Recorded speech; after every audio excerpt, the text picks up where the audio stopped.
Hi all, welcome to our channel. In 2021 we lost our dog Peanut. All of our experiences in searching for Peanut shaped the video you're watching now. We hope that you recover your fur baby as soon as possible. A quick note before we begin. Some of these tips may be controversial because they oppose common thought or practice. In the search for our lost dog Peanut, we consulted a dog recovery expert who sometimes gave us advice that made us scratch our heads. We're not experts by any means, just dog lovers who endured the nightmare of a missing pet. So, in the end, it'll be up to you to decide which advice to follow and which to ignore. Either way, please use caution. Our first tip is prevention. If you're currently searching for your dog, you might feel like this isn't relevant, but you might have other pets at your home, and once you've recovered your dog, you'll want to ensure that you don't lose him or her again. If you haven't done so already, have your vet implant a microchip in your dog. It's important to note, because many people are mistaken about this, that a microchip is not a GPS locator. It is not helpful in tracking your dog in any way. The microchip merely contains data, specifically your dog's emergency contact information. That way, if your dog is found without its collar, a scan of the microchip will reveal your name and phone number. Now, you might feel that a collar makes the microchip unnecessary. Recently in the news, there was a story of a dog that was taken in California and recovered a year later in Kansas thanks to the microchip. If someone steals your dog, the collar is going to be the first thing that goes bye-bye. Another benefit of the microchip is that you can report your dog as missing to the microchip maker, a company like Home Again. So whether a good Samaritan or a thief brings your dog to the vet and the microchip is scanned, the vet will receive an alert that the dog is actually missing. Also, it needs to be said that when roadkill is collected, dogs may be scanned for a microchip. You can check with county services in your area to see if they do this. If you've spent any time looking for a lost dog, you know that many are found without collars. So you'll want to get a good collar with some form of tracking device. For the collar itself, we recommend a simple style with as little rings or ornamentation on it as possible. Here's why. While searching for Peanut, we met a man who told us he once lost his dog. The dog was later found dead beside a chain link fence. The dog had tried to duck under an opening in the fence, and in doing so, a ring on the collar was hooked by a wire. Tragically, the dog couldn't escape and starved to death. We love these collars by Stunt Puppy. You can have your info printed on the collar itself, which minimizes rings. As for the contact info, we recommend keeping it as simple as possible with your dog's name, just the dog's first name, your contact number, just one, and a message that reads, "Reward if found," or "Reward if lost," or some variation of that. Now, there is some debate as to whether you should offer a reward for a lost dog or not, and we'll talk more about that later. But, ultimately, in our opinion, any incentive you can offer to strangers to help recover your dog is worth considering. For tracking your dog, you have a few options. If you live in a populous area, like a city, we recommend using Apple AirTags. If you've never seen one, they're about the size of a quarter. You need an iPhone to set up the AirTag, which only takes about 30 seconds. You also need some kind of AirTag holder to attach to the dog collar. You can readily find them on Amazon. They're usually made of rubber, plastic, or leather. AirTags are cheap, and the battery life lasts a long time, about a year. Once the battery dies, you can either replace it with a new battery or buy a new AirTag. Don't worry, the AirTag will warn you when the battery is low. If you don't have an iPhone or live in a less populous area, like a town, we recommend a GPS tracking collar, like Fi. The cost is higher than an AirTag because there's a monthly subscription fee on top of the hardware. These collars use GPS satellites and an LTE cellular signal to provide tracking, so you're not solely reliant upon Apple technology. Along with the collar, You'll receive a charging base that's easy to use.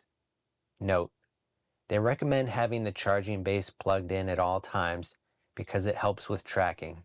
The battery life runs about a month on one charge. If your dog goes missing shortly before the battery dies, the tracking obviously isn't going to last very long. So it's in your best interest to charge the battery with some frequency. Now, if money isn't an issue and you have an iPhone, we recommend using an AirTag coupled with a GPS tracking collar, because it's always safer to have a redundant system. Our rescue Chihuahua, Noodles, has a tendency to run on us if not leashed. So we've given him a custom Fi collar from Stunt Puppy with an AirTag on it.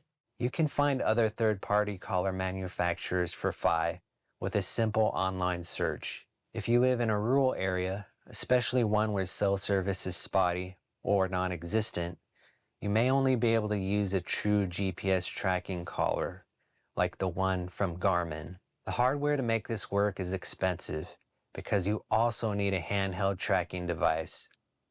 You'll be looking at around $1,000 in total. There are no monthly subscription fees. These devices are popular for use with hunting dogs, and you can understand why. However, in addition to the cost, the collars themselves are bulky and don't really seem practical for everyday wear.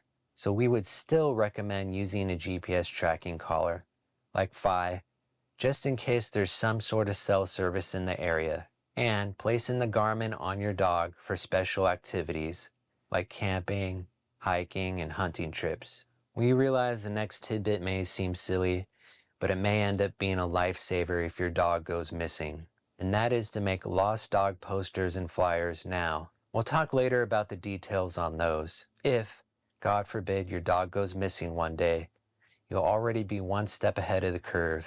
If you have a puppy, make lost puppy posters and flyers, then update them to lost dog when your pet ages. If you think that's going overboard, at the very least we recommend taking high-quality pictures of your dog for use on posters and flyers. What do I mean by high quality? Sharp, clear, detailed, high resolution, not low resolution, pictures in plenty of light. And you'll want at least one picture that uses perspective to give people an idea of how big or small your dog is. Okay, that covers prevention. If your dog is currently missing, our second tip, which you've probably already started, is to hit the streets immediately. And don't solely rely upon your immediate family members to help either. Once you realize that your dog is missing, call your closest friends and relatives. That is, the ones most willing to stop whatever they're doing and help. Time is of the essence here. The more people you can have looking for your dog within a 2 to 3 mile radius of where he or she went missing is crucial. We recommend tasking one person with the job of recruiting others to help, while everyone else goes searching. Now here's a tidbit that may be controversial. The dog recovery expert told us that everyone but the dog's owner should be out searching. Why? Because the owners will be spreading their scent, which could confuse the dog and keep it astray. On the other hand, reducing your search team could be detrimental. You might not want to sacrifice the manpower. Also, it should be said that as more time passes, the less people are going to be willing to help search. So ultimately, the owners will have to join the search, or possibly be the only ones left searching. Our third tip is one that you'll want to communicate to your search team from the get-go. If they spot your dog, don't chase after him or her. The result of doing so could easily lead to tragedy. For example, your dog might end up running into traffic. This tidbit may be controversial, but the dog recovery expert also said not to call out, that is, yell or scream, to your dog, or even to approach him or her. The fear is that you're going to drive the dog further away.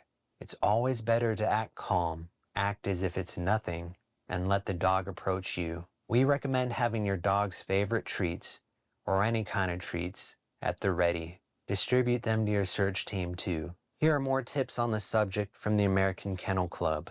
Don't rush over and grab the dog's collar. A lost dog may be frightened, stressed, or injured, and could bite someone. A wagging tail is no guarantee of a friendly attitude. Pay attention to the dog's body language.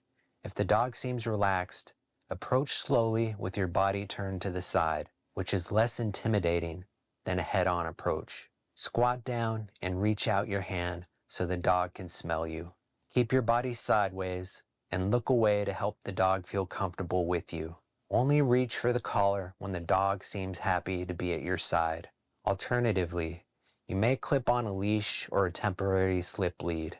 You can also try using treats to coax the dog closer.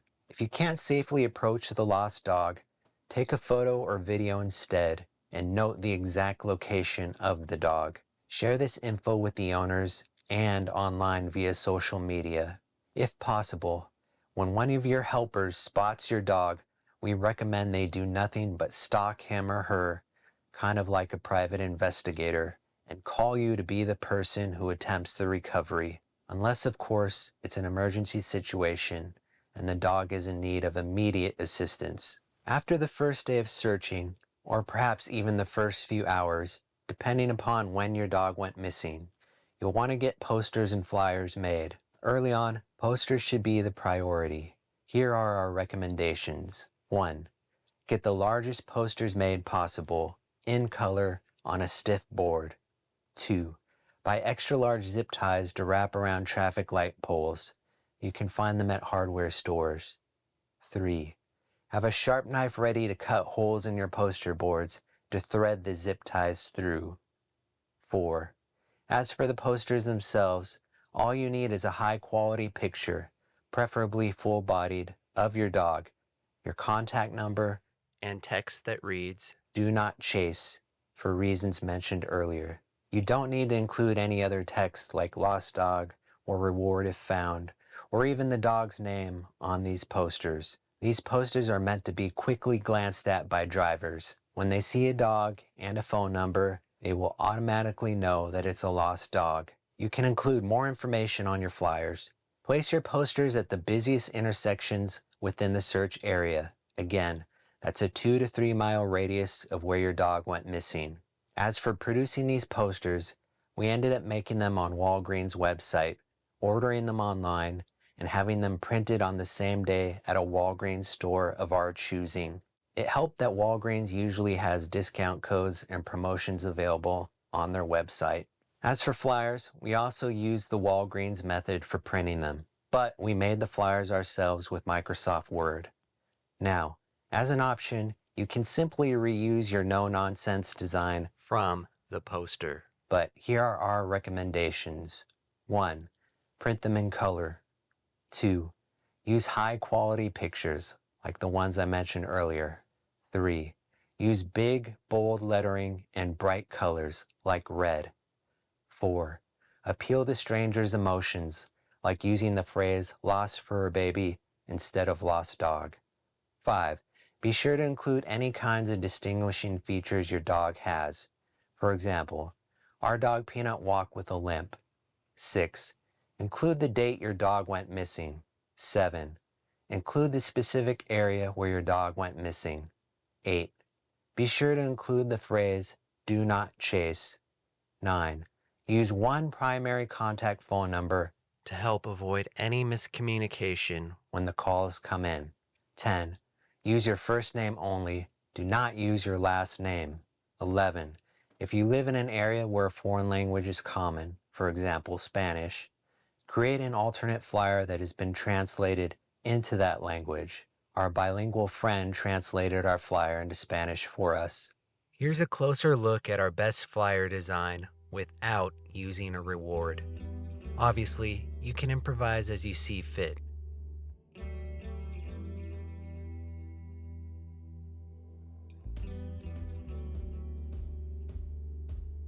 Note that we did not include an address where Peanut went missing. We just used cross streets.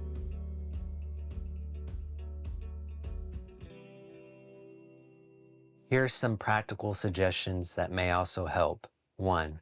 Use brightly colored duct tape, like red, yellow, or purple, for taping up your flyers.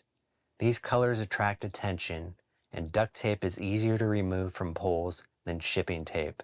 You can find small rolls of colored duct tape at the hardware store. 2. If it's raining, your flyers won't last long at all, so you'll need to buy plastic sleeves for every flyer. Staple the sleeves at the bottom where the opening is, and when you tape them in public, make sure the opening sits at the bottom so less water gets in. Plastic sleeves help, but they won't preserve your flyers for weeks during the winter. We also found that using zip ties for the plastic sleeves help keep our flyers around longer than with tape. But tape is certainly easier and faster to use. 3. As for printing flyers, in the early days we used Walgreens to print runs of 100 or more flyers at a time. But as the days turned into weeks, we made an order with Costco Printing and ended up with thousands of flyers.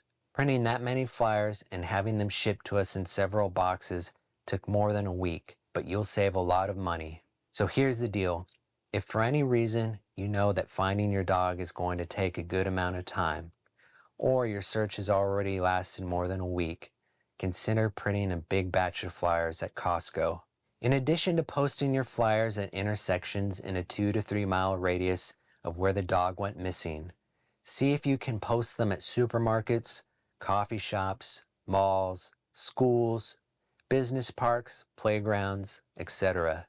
But be sure to ask for permission if you can first. Also consider handing out flyers in person at farmers markets, churches, pet stores, etc. Anywhere you can engage with people who will be sympathetic to your cause. And now let's talk about offering a reward. The dog recovery expert warned us not to include one. The reason being, a reward incentivizes strangers to actively pursue your dog, which could lead to a chase with tragic consequences. She also reasoned that people who genuinely want to help you, the people most likely to call, don't need a reward offered to them, which is probably true. So we followed her advice at first. As our search dragged on and the holiday season approached, we figured it was time to make a last-ditch effort and hope that offering a big reward amount would lead to some tips. I'll leave it up to you to decide which approach is better, but if you do offer a reward, be sure to mention that it's a cash reward only. I'll speak to this briefly once more later. Here's a closer look at our best flyer design using a reward. Note that some details have changed. The reasons will become clear shortly.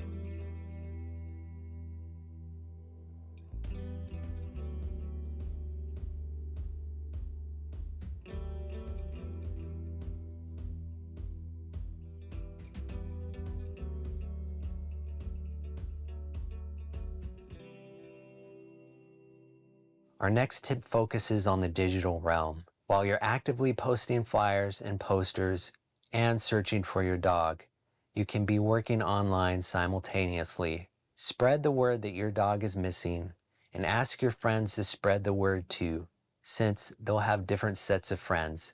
Share your flyers online via Facebook, Instagram, Nextdoor, the Ring app, and any other service you can think of. FYI, you don't actually have to own Ring products in order to use the Ring app.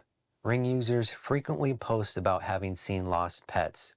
This is probably a good time to remind you to notify your microchip maker that your dog is missing, so that they can update their system. You can also pay for special services like My Lost Pet Alert, which notifies all of the shelters and veterinarians in the area to be on the lookout for your dog. You can also pay for Facebook advertising to help supplement your network of friends. If you live in a rural area where tracking your dog is especially difficult, you might be able to employ the services of a bloodhound or a tracking dog. In our research, however, these specialists seem to be few and far between, and it just wasn't practical to have one travel to where we lived at the time. Let's discuss tipsters, pranksters, and scammers. After all, you're going to be putting your name and phone number out there for anyone to see, so it's important that you screen all of your incoming calls. Tipsters who legitimately want to help will leave you a message. In our experience, by screening your calls, you'll be able to weed out most, but probably not all, of the pranksters and scammers. When you get a call from someone you feel is a legitimate tipster, Ask the following questions. 1. What day and time did you see my dog? 2. Where did you see my dog specifically? 3. How do you know it was my dog? You'll have to ask specific questions based upon your dog's distinguishing features. For example, for our dog, I would ask callers, did he walk with a limp? Was he wearing a rainbow collar? 4.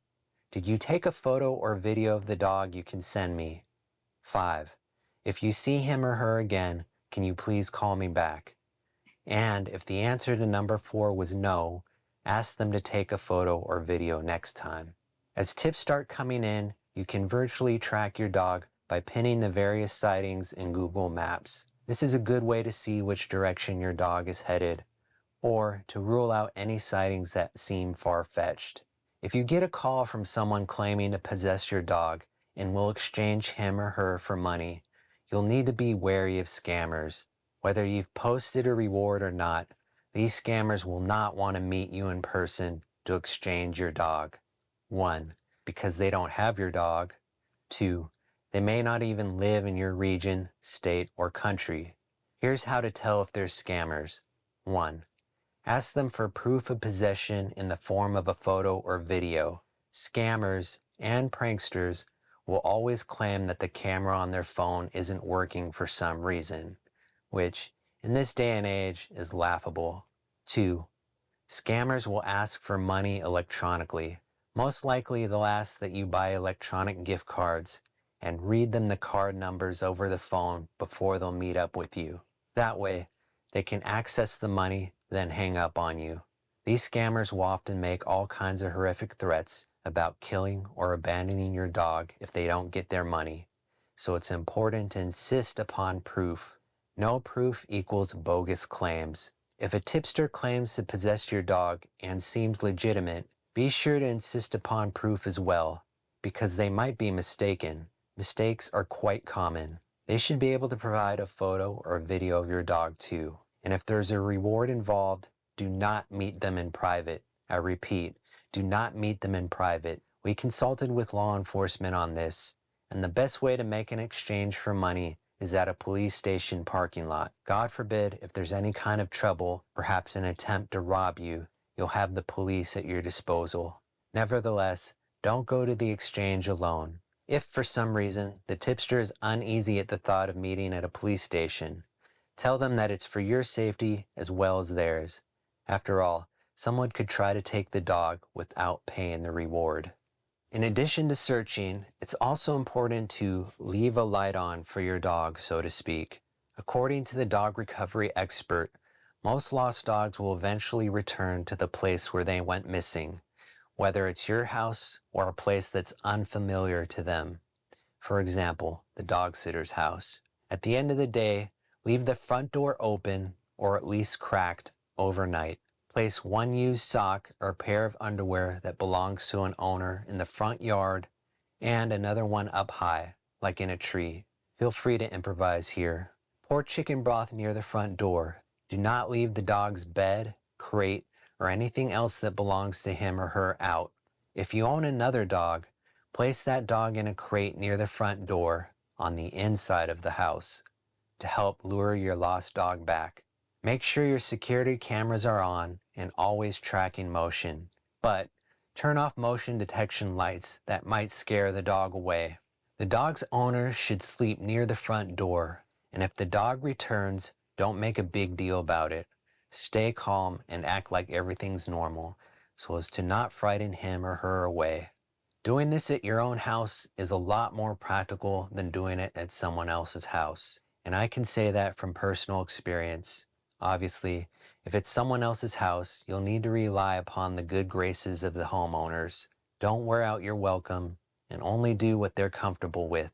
For example, if the house is located in a bad neighborhood, leaving the front door open all night could attract unwanted attention. As an alternative to staying in someone else's house, you can sleep in your car in the driveway with the door open. Pour chicken broth on a nearby tree and place a sock on the car's antenna.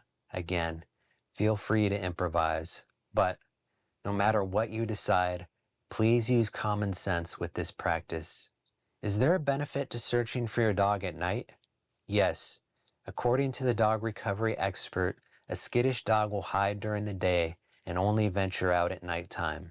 So if you have someone willing to drive around at night to search, you might consider taking advantage of that. And our final tip is a personal one.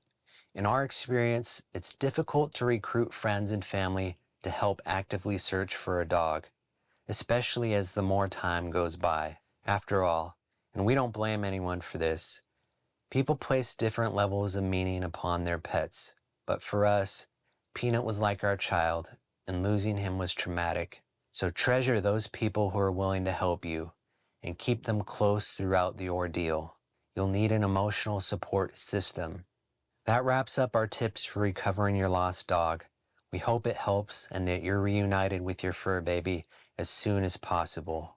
We'd like the comments section for this video to be particularly useful for anyone searching for a lost dog.